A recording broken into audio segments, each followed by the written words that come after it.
All India Ittehadul Muslimeen Bihar प्रदेश मुख्यालय बेली road Patna के प्रदेश अध्यक्ष अख्तरुल इमाम से पूछे गए सवाल की क्या ऑल इंडिया इत्तेहादुल मुस्लिमीन आगामी लोकसभा चुनाव 2024 में महागठबंधन अर्थात इंडिया के साथ मिलकर चुनाव लड़ेगी, तो इस सवाल पर अख्तरुल इमाम ने पलटवार जवाब देते हुए कहा कि बेगाने की शादी में अब्दुल्ला दीवाना।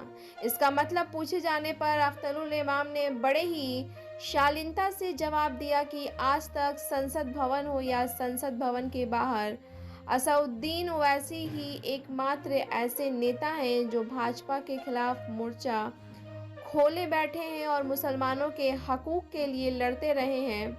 आगे उन्होंने अपने बयान में कहा कि अभी तक महागठबंधन की ओर से कोई पहल नहीं हुई।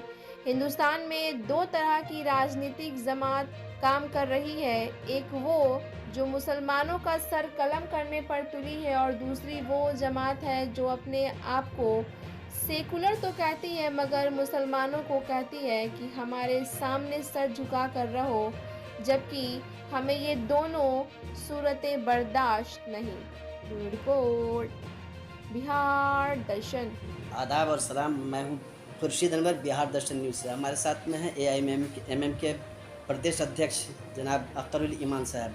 आइए आप इनसे मिलते हैं। अख्तरुल इमाम साहब, ये बताया जाए, अभी जो है सो महागठबंधन की मीटिंग हो रही है, मीटिंग में जो सो आप लोगों का क्या हुआ, अभी तो कुछ फाइनल हुआ या नहीं हुआ, आप लोग शामिल हो रहे हैं या नहीं हो रहे हैं?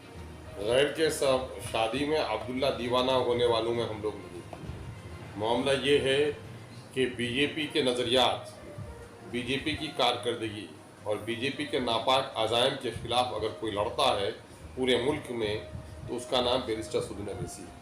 बहुत सारे मामलात में कांग्रेस जदयू उसकी हमनवाई करती रही है, लेकिन आज चूँकि इस मुल्क में दो धारा चल रहा है, एक ये है कि सियासी एतबार से बीजेपी चाहती है कि गर्दन काट दें माइनॉरिटीज़ का, और दूसरी सेकुलर पार्टियां ये चाहती हैं ये गर्दन झुका के जिए, गर्दन उठा के जीने वाले नहीं, गुलाम बना के रखें। यही वजह है कि बीजेपी में से हम अलग रहने के बावजूद भी, बीजेपी के सबसे बड़े मुखालिफ होने के बावजूद भी, जदयू बीजेपी की आगोश में पली बढ़ी और पूरे बिहार में उसने बीजेपी को दूध पिलाकर मोटा किया और गांव-गांव तक नफरत की दीवारें उसने खड़ी की, और आज वो सेकुलर हो गए हैं और हमको अपने गठबंधन में नहीं ले रहे हैं। इन लोगों को ये डर है कि मुसलमानों की कोई आवाज़ आ जाए तो अपने हक और हुकूक की बात करेंगे, और चूँकि हमारे हुकूक पर इनको डाकवा डालना है, इस वजह से वो हमें शामिल करने के लिए तैयार नहीं है।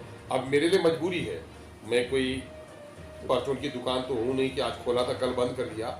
सियासी पार्टी हैं हम, और इस मुल्क के मजलूमों की हम लड़ाई लड़ रहे हैं। ऐसे वक्त में तीसरा विकल्प चुनना हमारी मजबूरी हो गई है, जाहिर है उस पर हम काम कर रहे हैं। क्या मतलब ये मायावती वगैरह के साथ या फिर और लोगों के साथ? हमारी मरकजी क़यादत भी और हम भी यहाँ पर देख रहे हैं लाइक माइंडेड जो लोग होंगे, जो लोग सेकुलर विचारधारा के हैं, है ना, तो ऐसे लोगों को लेकर के हम लोग अपनी अलग राह, चूँकि इन लोगों ने मजबूर किया है।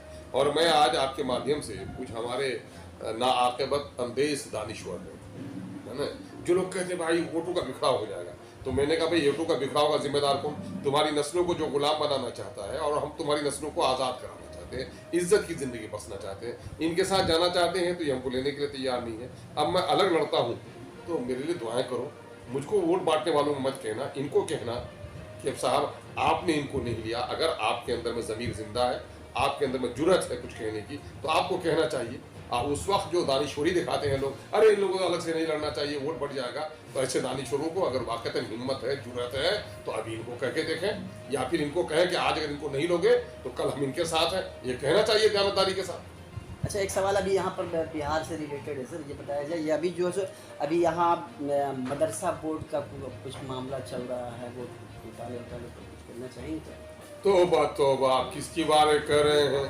वो तो सरापा घोटाला ही है ना।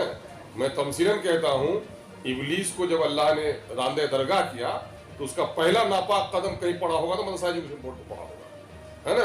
वो हाँ, अब सलीम साहब आए हैं, हम इन पर उंगली नहीं उठा सकते, नए आए हैं, हम लोग इनसे उम्मीद करते हैं, लेकिन वहाँ का एक एक कारिंदा वो अपने भाई और भतीजे को बहाल कराता है। बगैर एक्सपर्ट के मदरसे में बहाली होती है, मदरसे का सेक्रेटरी और सदर ही का बेटा सिर्फ लायक होता है, बाकी गरीबों के बच्चे हुए जो कुरान पढ़े हुए हैं वो हाफिज की जगह पर नहीं बहाल होते। जिसने कुरान को छुआ नहीं है वो हाफिज की जगह पर बहाल हो जाते हैं। हमारी इन बातों से बहुत सारे लोगों को तकलीफ होती है, लेकिन मैं समझता हूं कि जरा दयानतदारी से दिल पर हाथ रखकर सोचो। तुम लोमड़ी के तरफदार हो, मैं बकरियों का मुहाफिज हूँ। तुम ये समझते हो कि इनको रोजगार मिल गया, लेकिन इस नालायक और नाअहल आदमी को बहाल कर देने के नतीजे में हमारी नस्लें बेकार हो जाएंगी। आज मदरसा जो वीरान पड़ा है उसकी वजह क्या है? ना असातिज़ा इन मदरसों के कारनामे रहे हैं।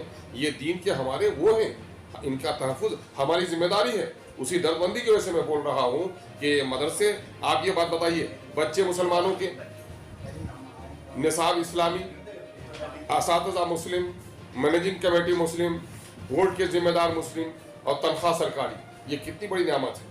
अगर इस बड़ी नियामत का हम इस्तेमाल करते तो हम इन मदरसों के जरिए से अपने नस्लों की मेयारी तालीम बल्कि शहादत हक पेश हम करते कि देखो हमारे इदारे किस तरह खुर्द से पाक हैं, हमारे इदारे किस तरह मेयारी हैं, हम सदाकत और मेयार के साथ कभी समझौता नहीं करते, है ना।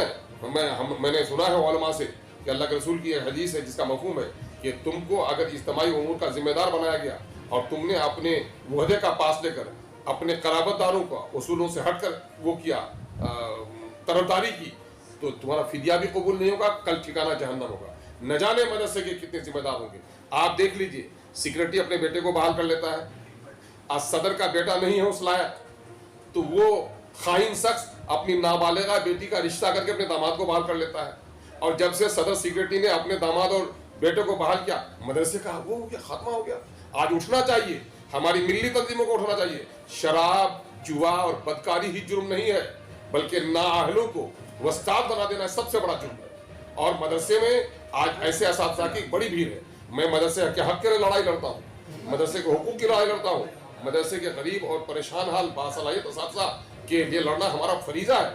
मैं मदरसों के बच्चों की तालीम के लिए लड़ाई लड़ रहा हूँ, हर लम्हा ये आवाज़ उठाता हूँ। लेकिन मैं उसके साथ साथ ये भी कहता हूँ कि साहब इसमें जो आखिरी है, कोई आदमी वजू करके भी अगर शराब पिए तो हलाल नहीं हो जाएगी। मदरसे में कोई इस तरह हरामखोरी करे तो उसको रवा नहीं किया सकता है। बल्कि मैं ये समझता हूँ अपना बेटा जले और गैर का बेटा जले तो बाप का माँ का दिल अपनी बेटी के लिए तड़पता है। आँख में करकट पहुंचे और पैर में कीचड़ लगे तो आँख पे परेशान हो जाता है। मैं आंखें हैं हमारे मदरसे, ये हमारे जिगर के टुकड़े हैं मदरसे। इन मदरसों की बदहाली को देखकर रोना आता है। आप चलिए, कब्रिस्तान बने हुए हैं मदरसे। आज चलिए, पूर्णिया में एक मदरसा ऐसा भी है, अल्लाह तरीके रहमत करे उनके जिम्मेदारों को, मदरसा सिद्दीकिया डगरवा। आप जाइए, वहाँ पर आप जाएंगे तो दिल खुश हो जाएगा।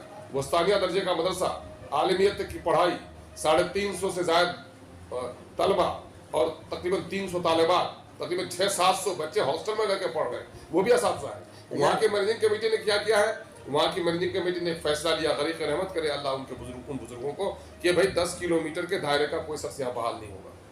यानी सिक्योरिटी सदर का कोई बराह रास्त। मैंने कहा था यहाँ पर, मैंने इमारत शरिया से भी गुजारिश की, मैंने एजुकेशन डिपार्टमेंट से भी मैंने इस बात को गुजारिश की जब नए उसूल दवाई बन रहे थे कि उसमें लगाया जाए ये पाबंदी कि जिस तरह से मुखिया की बेटी और बहू आंगनबाड़ी में बहाल नहीं हो सकती है, ठीक उसी तरह से सदर और सिक्योरिटी का कोई रिश्तेदार, मेंबर का कोई रिश्तेदार नहीं बहाल हो सकता है, तभी मदरसे की भलाई होगी। मुझे तो अंदेशा है कि हुकूमत मदरसों के इन तमाम तर नापाक कारनामों पर कोई कार्रवाई इसलिए नहीं करती है कि हुकूमत ये चाहती है कि इन मदरसों में भले ही मुसलमानों के बच्चे बर्बाद हो जाए। वरना मैं दावा देता हूँ कि पाठक साहब ने जिस तरह से जाहिर है कि शहरियों के बच्चों की तालीम की बेहतरी के लिए काम कर रहे हैं ना।